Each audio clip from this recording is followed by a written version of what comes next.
What would happen to your business if you had to step away tomorrow? Not for a day, not for a week. Would it survive? Would it thrive? Most leaders, I know you're nervous. Your palms are probably sweating if you're thinking about this. Don't know the answer to this, honestly. But today, that is what we're going to discover in this episode. I am so excited for the person I'm interviewing because he's going to give you real life strategy on how he did just that so that you can sleep at night and make sure that your hands aren't sweaty and make sure that your business thrives no matter what's going on in your life. This is critical information. Hey, you guys, we're in season 8. And we told you at the beginning of the season, we're going to be interviewing some phenomenal people. Today is one. I'll let Jada get into the bio, but this gentleman is somebody, the first time I met him, I knew I wanted to be his friend. I knew I wanted to know him. I loved his heart, his business acumen, just an amazing human. I'm so excited to have him here today. But for those of you listening, thank you so much for being here. If you haven't already, please listen to the other 7 seasons, which is crazy. And we do have to say, right, like, subscribe. The people who do all the analytics, they won't like us or give us any kind of exposure if you don't do that. And most importantly, we say this every time, but Jada and I, our heart is that you share this information. Please share this podcast with somebody that you know. This is business stuff that could change someone's life. It could be the thing they needed to hear that was the little screw they needed to tighten in their business to help it go from stagnant to growth. So please share this. Be the hero of somebody by sharing this today. And thank you so much for being here. Jada, are you so excited for today? I am so excited. I'm excited. I've heard a little bit about Jeff's story. Oh, I just said his name. Sorry, guys. Spoiler. Yep. But I've heard a lot about Jeff's story, a little bit about Jeff's story, and I'm excited to hear a bit about Jeff's story today. So today this whole season is really about answering that one idea, that one concept from business leaders across the country that can create $100,000 to $1 million in revenue. And today's idea is focused on building a business that doesn't depend on you to function. Imagine if you had to step away for a month or more from your business. Today, we're going to be talking about how your business still functions whenever you do have to step away. Because the truth that most Absolutely. leaders want to avoid is that if everything runs through you, you don't have a business, you have a bottleneck. The highest performing companies are not built on one person. They're built on trust, clarity, ownership, and leadership that develops other leaders. And sometimes it takes a life event to expose whether you've actually built that or not. So today we are joined by Jeff Smith. Jeff has an extensive mortgage banking background. He owned and operated his own mortgage company for over 20 years in the southwest part of the United States. And as president and CEO of Prime Source Mortgage Incorporated, Jeff grew the company to over 300 employees, 30 offices in 10 states, took the company public before exiting in 2015. He's done some consulting for 2 top 10 lenders in the U.S. since then. He's recently joined one of the top tier lenders in the mortgage space, Cardinal Financial. Jeff specializes in developing a successful culture that immerses the entire team and results in a profitable and scalable lending platform. He's been married to his amazing bride, Cindy, for 42 years, and they have 2 amazing children that you may hear about today. And an interesting fact about Jeff is that when he was 40 years old, his cardiologist gave him 24 hours to live, and the Dr. Oz eventually performed a life-saving experimental open heart surgery on him. So, all that to say, Jeff doesn't just teach leadership, he has tried and tested it through his own life experience. So, welcome, Jeff. We are so excited to have you today. Thank you so much. I appreciate that. And you read that introduction just almost like I wrote it. That's a great job. Maybe so. I know. I may just know a little bit about you there. There you go. There you go. Well, thank you for that. I appreciate it. Jeff, Absolutely. Thanks for being here. I'm so excited for you to be here. When we first met, my heart, we just connected at the heart level, and your story and the power of your story, coupled with your acumen in business, and then just your love for your family. And what an all around, just amazing person. So I'm excited to unpack your experience for our listeners today. Awesome. I look forward to sharing whatever you guys would like to hear. So, Awesome. All right. So Jeff, I want to start the questions if you don't mind, because I want everyone to get to hear your wisdom. Take us back to that moment. What happened in your health? And what did it force you to step away from in your business? Tell us that story. Sure. Well, it was my 40th birthday, and I wanted to just take a look at my health and think to myself, I want to stay in decent shape. What is it that I want to do the second half of my life? And you take all the things into account, the joints, the different sports that I enjoy and stuff. And I thought, jogging, marathon jogging, that kind of thing sounded like a lot of fun to me. And there were some people in my town. I was from Roswell, New Mexico, grew up there. Didn't actually move to here to Oklahoma until 2012. So been here about 14 years. But when that occurred on my 40th birthday, I didn't do any research. I didn't do any studying. I just walked out of the garage and started jogging. And I went about 5 minutes or so. And all of a sudden, I had some tightness in my chest and I was completely out of breath. And I was like, that's weird. I mean, I've never had any health issue at all. And I walked around for about a minute and it was completely gone. I thought, okay, that never occurred. And I just took off again with another about 5, 6 minutes.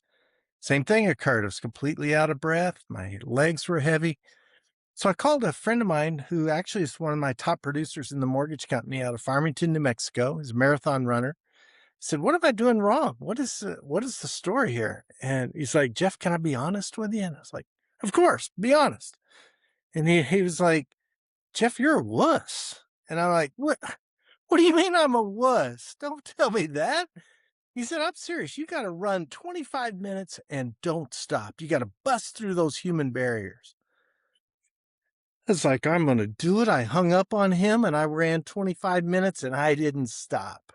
And I had a little chest pain. And it wasn't terrible, but it was a little bit. And so I called the local cardiologist. Actually, he's a regional top cardiologist, friend of mine who I'd done his house, refinanced it a couple of times. And so I had his cell phone. We were friends. And I called him and told him about it. He said, yeah, it doesn't sound like much, but why don't you come in the morning and run through a series battery of tests and we'll just make sure. Long story short, go through all the stuff. He calls my cell phone at 5:15 that evening Oh, and says, that's never Jeff, good. no. He says, Jeff, I need to see you and Cindy in my office right now. And I said, Cindy, why do we have to have Cindy there? Kind of laughing. He's like, Jeff, it's not funny. I need to see you now. I was like, oh, okay, this is going to be more than what I was bargaining for. And so Cindy and I went in immediately thinking we're going to go into a patient's room, and they took us into his office. That's red flag number 2. And then we sat there waiting for him. And when he walked in, he wouldn't make eye contact. And that's kind Oh, of another one. yep. And it was just like on the movies. He's in a white lab coat and he's looking at his folder. And he said, Jeff, your heart's getting bigger and bigger. And quite frankly, it possibly could explode. Um, you need to get your affairs in order. You may only have 24 hours to live. And I'm just like, no, I'm fine now. I mean, it doesn't hurt anymore. No, no, Yeah. no. I'm good. I'm good. You're See, like, no, that was another person's labs, not mine. Yeah. exactly. Wrong phone number. So, in your question of what did that mean I had to step away from, because honestly, there was a lot of different things that then led me to, as Jaded was describing in the early part of the show, just the fact that Dr. Oz and I connected.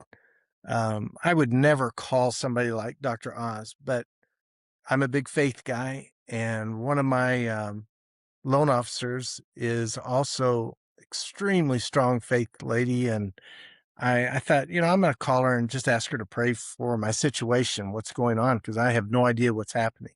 Yeah. And she kind of gave me a different answer than what I normally would expect. I would get the Christian, oh, so sorry, pray for you, and I don't mean that bad. That's awesome, but that's what I expected. And instead, she said, I will. And as soon as I hear from God, I'll call you and tell you exactly what you're supposed to do. And I was just like, You're like, what? thank you. Thank Yeah, you. I And hey, actually by the was way, so, hey, Jeff, can I just laugh with you for a second? Did you also wanna tell her, "And hey, by the way, if you have that phone number, will you share?" Yeah. Well, we do always joke that she has a red phone to God because she obviously does that because the next morning, I've totally wiped that out of my mind. I'm supposed to go to Albuquerque, fly there. They're flying me in the hospital plane deal, and they're gonna do some kinda quick surgery to try to save my life. And she calls and she says, uh, "Jeff, I know exactly what you're supposed to do." And I'm like, "Are you kidding me?" And she said, "Yeah, Dr. Oz was on Good Morning America this morning. He was talking about your heart surgery. It's experimental, but you've got to call him right now." And I'm just like, "Okay, thank you. Love you. Bye." I'm not calling this guy. He's a celebrity for heaven's sake. And um about that same time, Wayne Mangum, the gentleman that told me to run 25 minutes not stop, he's feeling guilty. He thinks it's his fault, and he called and said, "So where are we?" And I told him this kind of a cute thing from this lady. And he said, "Jeff, are you kidding me?" He said, "You asked her to pray for you. She said she'd tell you exactly what to do. She calls and tells you exactly what to do, and you're not going to call Dr. Oz?" And I'm like, "No, I'm not calling him." And he goes, "Tell me after you've spoken with him." And he hung up on me. This is like one of my closest friends. I'm like, "Oh, now if I do live, I'm going to have that to live with if I don't call." So I got to the office, and at that time, we still had phone books to look things up like that. And there was an office in Columbia Presbyterian Hospital in New York City. And I called, left a long voicemail, knowing I'd never hear back from him again. 7 minutes later, isn't that an interesting number? Yeah, 7 minutes later, my secretary buzzes me and says, "Jeff, Dr. Oz on line 2." So love it. anyway, connected with him, and there's a whole lot more of that story, and I've even written a book about it. It's called "Get Your Affairs in Order," and I'll share that with you a little bit more maybe later. But you asked what it forced me to step away from the business, and Yeah, what did I actually miss? yeah. All right, quick pause before we get back into the episode. If you're feeling stuck right now, like you're working hard but not getting the traction you expected, that's usually not a motivation problem. It's a clarity problem. That's exactly what we focus on in our short call with Athena. We look at what's going on, what's getting in the way, and what needs to change. No pressure, just a real conversation. If that would be helpful, you can schedule a call at athenacaptain.com. Yeah, I mean, what an amazing story. Thank you for sharing that. And for our listeners, just to let you know, Jada will put his book in the show notes if you want to get his book to hear that story, which is incredible in and of itself. And what a blessing. Thank goodness you have friends with the red phone to God and friends that Yeah. make you take action, right? So obviously you get this, right? You get this, you need to go do something with your heart. What do you do with your business? What did it force you to look at your business and say, I've got to get on an airplane to a hospital? What'd you do with your business? As a businesswoman who runs multiple businesses, I wanna know what's going through your brain then. Well, I think the very first thing was I had to try to get, first of all, my family was first, my health was probably second. I had to keep my faith central to all of that. Mhm. And Oh, yeah. honestly, I think it's a little hard to keep all those balls in the right spot at times, because I've got them all up in the air. The business probably was the last one, but it was a big business, and it was something that I hoped would support my family for a long time. So it's very important to me. Um, so I sat down and I did a quick review of the entire business and where are your weak spots? Who are the key people that are going to keep this thing afloat for the next, how long is it going to be? I thought to myself, I'll be back 2 to 3 weeks, maybe. It was 2 to 3 months.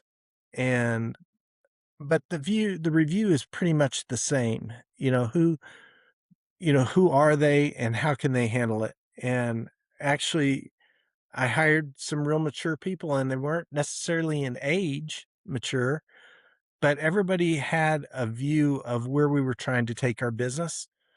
And so there was a quick discussion with the key people at the top of the company that I felt like I wanted to be sure had the same vision that I did. And then there's a matter of trust. They had to know that I trusted them so that they could carry that ball forward, and they did. Thank you for that. I mean, that's real life, 24-hour, you're in the heat of it. What do you have to do? And for those of us listening, right, how do we make sure that we're not in a situation where we have 24 hours to do that? I do have a question because that's you make it sound so seamless, but before this happened to you, how dependent was your business on you personally? You know, I guess when you are the central person, the president, CEO of the company, in my case, um, you have a number of people that are taking care of all those things. So you're keeping an eye on everything. I felt like it was all dependent upon me. It wasn't.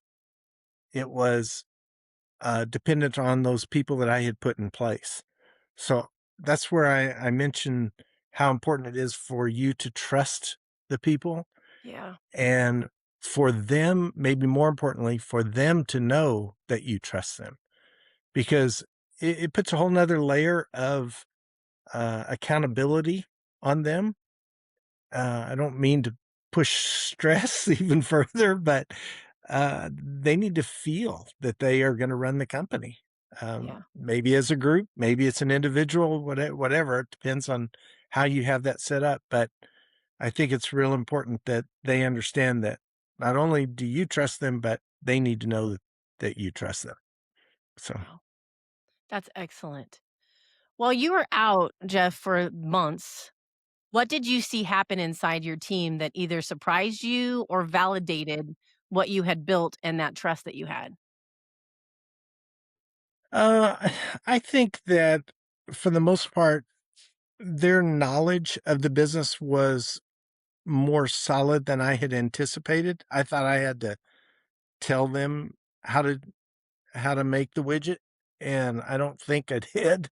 I think they knew, and they were doing a great job of it. Um, with that many offices, that means I have 30 different leaders, and so I do think it was important that those relationships were built and they knew I believed in them prior to my surgery because there were times that I wasn't able to speak to them prior to anything happening so quickly. So, So that was gonna be my next question, but I think you answered it. But I wanna make sure I don't misquote here. But I was gonna ask you, looking back, what did you do before this happened that allowed your team to thrive? But what I'm hearing, correct me if I'm wrong, you hired mature people, competent people, you hired leaders, you hired well, and then you trusted them. mhm, Anything anything we're missing there? Because these, people are yeah. listening. Anything missing there that we as leaders need to think about as we hire and put people in leadership roles that we can step back from? Once you've identified those individuals, it is Mhm. extraordinarily important that you treat them with respect. You need to expect that same respect back. I get that. But it's important for them to see you as the leader of the company treating everyone with extraordinary amount of respect, like they're your partner.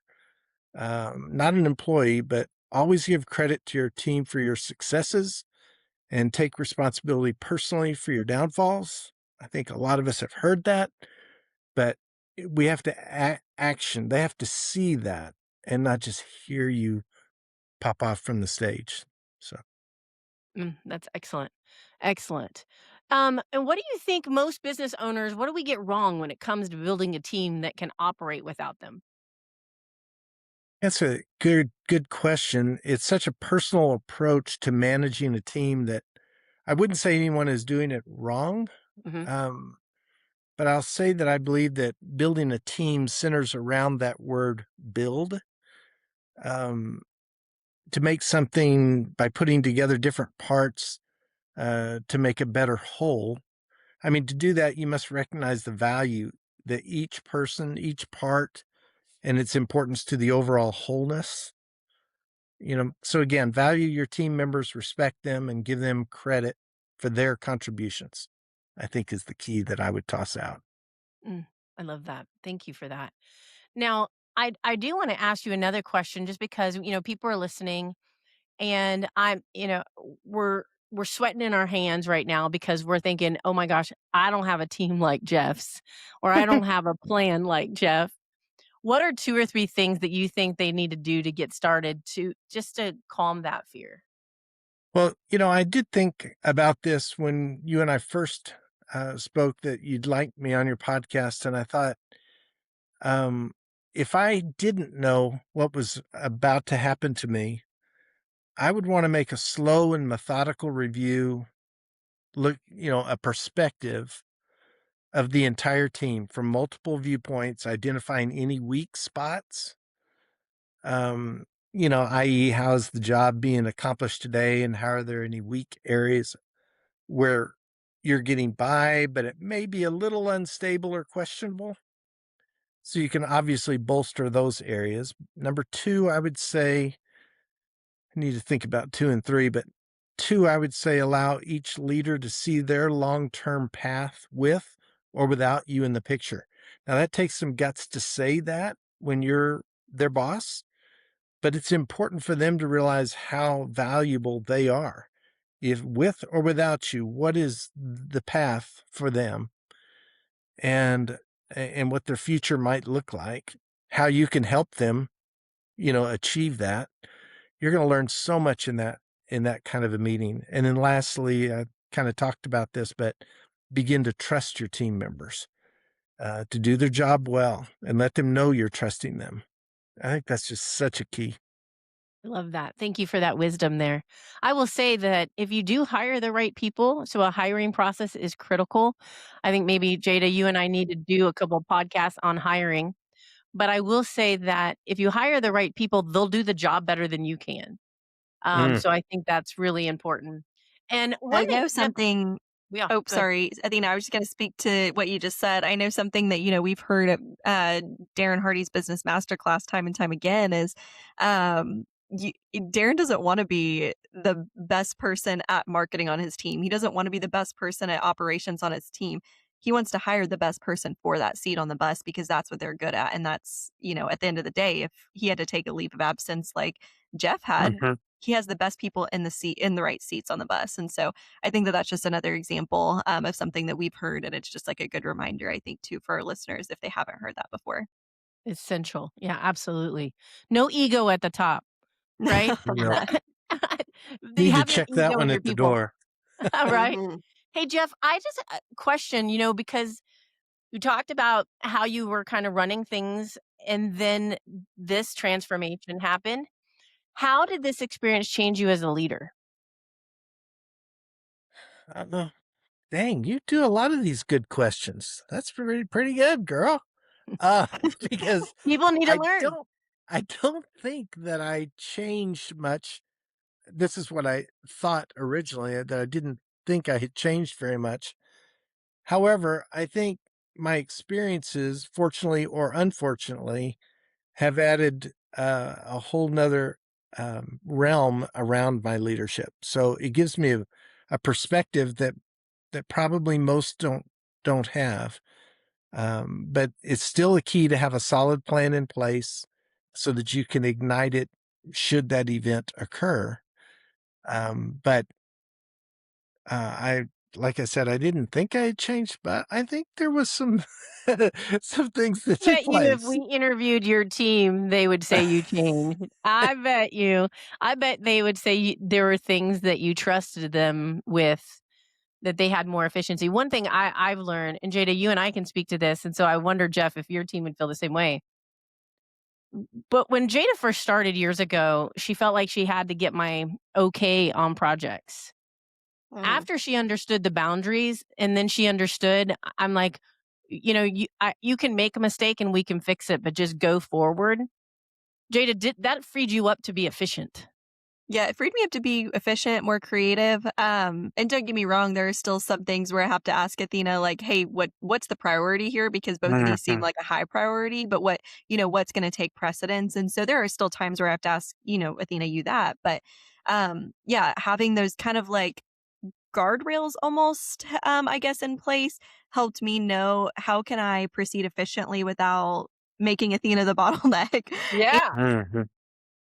Like, truthfully, and, just, like, proceed efficiently, creatively, and do my job well in a, efficient manner Yeah. without having to go to Athena and ask every single time I have a new project on my plate.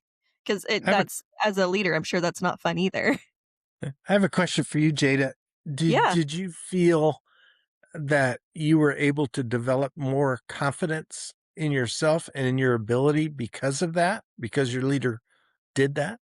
absolutely, yeah, and, I think part of it was I'm not someone that loves to be micromanaged, and so feeling like Mm, I had to go and ask so much made me feel, almost as if, like, my creativity was just stifled.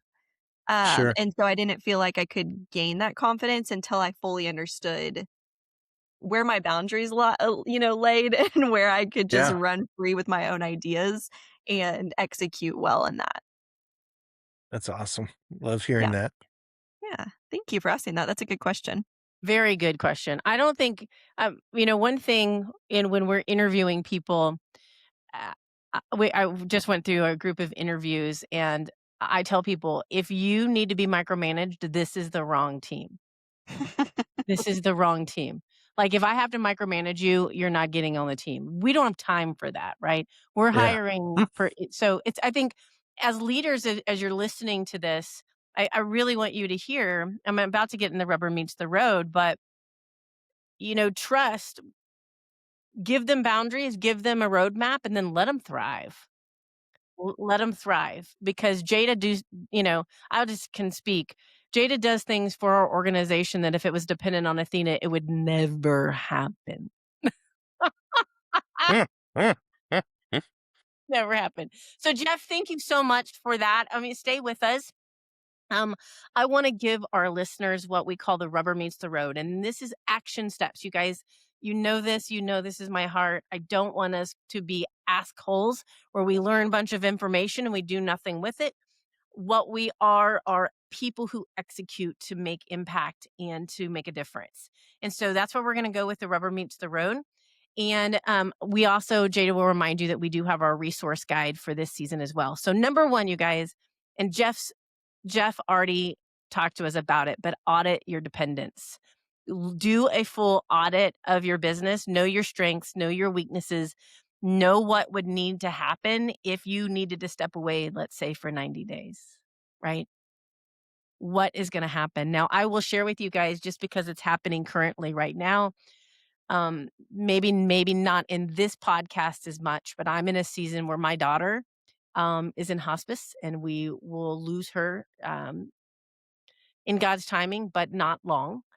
And so I am doing this, Jeff, right now. I literally on my to-do list currently is to write out when I'm gone who's going to do my job. Mhm. And so I have yes, Jeff and I had some life experiences. Let's not wait for that, right? I should have already had that in place, Jeff, right? I mean, because you never know. You never know. You're gonna go for a run and go to the cardiologist. So you never know. So audit your dependents, audit who could do what you needed to do so that the business doesn't suffer because you have life happening. And then I love this, all the rubber meets the road. By the way, I wrote the rubber meets the road before this interview. And Jeff, you nailed it. Good job. Um, absolutely. We're totally in sync. Build leaders, not helpers. Okay. Leaders can be helpers, but you need leaders. You need people who are confident like Jada, who can say, "Hey, show me what I need to do and then let me go do it." She doesn't need to wait for me. She doesn't need to get all of my input unless we need to be collaborative because it's something new. They can take ownership, they can make decisions, they have clear expectation, build people who can run the race without you. And can I add this? I didn't have this in here, but I want to add a little side note. And have grace for them when they screw up. Hey, let them go And when they screw up, because they will, have some grace, make it a learning lesson and go on, right? Um, I'm a control freak, and it took me a long time in my management style to let go and let people skin their knees, right? Number 3, create clear roles. And Jada spoke to this. When she got hired, I didn't have a very defined role for her. She was actually kind of creating her role. And so that made it more complicated. She was more dependent on me than necessary, which slowed down her progress. And so create very clear roles. People need to know, what do they own? What does success look like? What decisions do they make? What's their boundaries? She called them, buffers, Guardrails. or what'd you call guardrails? She called them Guardrails. guardrails, Yeah. but they're just boundaries. Show me the boundaries. Show me where you want me to go. Let me freaking go, right? So have very clear roles defined for your people, and then document what lives in your head. This is important. This is really important. Make sure that you document what's in your head, how you do what you do. And I suggest everyone on your team does this. You have experts on your team that think about it. If Susie Joe left tomorrow, what would happen with Susie Joe's role? Do you know? Could you hand it to somebody that they could do it for her while she's out? So think about that. Let's get it documented so that somebody can hand off and at least do that. And remember, Jada, when you went on maternity leave, you documented everything that you did, and gave it to us so that we could handle while you were out on maternity leave. Now, I will tell you, she did a great job to where we just kept it alive, folks. We just kept it alive. She had a lot of mess to clean up when she came back, but she at least gave us enough to keep it alive. So we had grace for ourselves. She came back and she said, "Well, I feel needed. Thank you. I'm back." And number 5, let's go. Even when it's uncomfortable, okay? This is a hard one. You can't scale if you are controlling. You gotta trust. And Jeff really, spoke that to us today. I think it's critical that you hire people you can trust and that they share your vision, they see why, the purpose, and that they're in it with you. So, Jada, I would love to hear what you think in closing since we talked so much about you today. Well, I know I wholeheartedly agree with everything you guys said. And then I just want to remind our listeners too today that the truth is that most leaders say they want freedom, but they're building businesses that are keeping them trapped. And so I think Jeff's story proves something powerful that when you do build your team right, your business doesn't just survive without you, it can actually grow and thrive. Yeah. So, the question that I want to ask and leave with our audience is, are you building a business that depends on you or one that's stronger because of what you've built in others? Yeah. So, I just want to leave that with everyone. And then I want to ask Jeff, how can people get in touch with you? What do you want to share with our audience? Obviously, your book, I'll make sure that's linked, but is there anything else that you want people to know about you or know how to get in touch with you before we hop off here today? Yeah, thank you for that opportunity. My journey has been a very interesting trek, needless to say, and I did write that book. It is called "Get Your Affairs in Order: My Heart Story." But I do use my entire name, so it's by Jeffrey Rogers Smith, and that's the website actually for folks to go to is Jeffrey Jeffrey Rogers with an S and then Smith.com. And in there, I do offer some coaching. Um, I do very, very little of that, to be painfully honest, because I'm busy doing some regular stuff at a, at a mortgage company. Um, Doing your day but job? yeah, exactly. But it does really, it is so important that I want to be able to be there for people that potentially may go through something similar that I had gone through. Mhm. I ultimately had 2 open heart surgeries. I've suffered a stroke after that. I'm totally recovered through both, through all 3. However, all 3 of those events cause certain things to take place before and after. And if anyone ever wanted the, um, I don't know, just a conversation, it could be private with another family member that maybe somebody's husband is about to go through this or whatever, I am more than happy to be there for them. And so all that information is on that site at jeffreyrogersmith.com. Love that. Perfect. Thank Love you that. so much. And thank you for your heart and being willing to have those Yeah. conversations with other people. I'll make sure that that's linked too. So we'll get that in there. Otherwise, for our listeners and our audience, if this episode hit you or just resonated with you in any form or fashion, please share it with someone else who you feel like maybe needs to hear it. Make sure you like and subscribe so you don't miss what's coming next. We've got some more leaders, more real stories, and more $100,000 to $1 million ideas coming your way. And last but not least, don't forget to grab the season 8 resource guide in the show notes. It'll have some goodies from today, and then get on the list for Athena's upcoming book. And we will see you next week. Bye, everyone. Thanks for being here.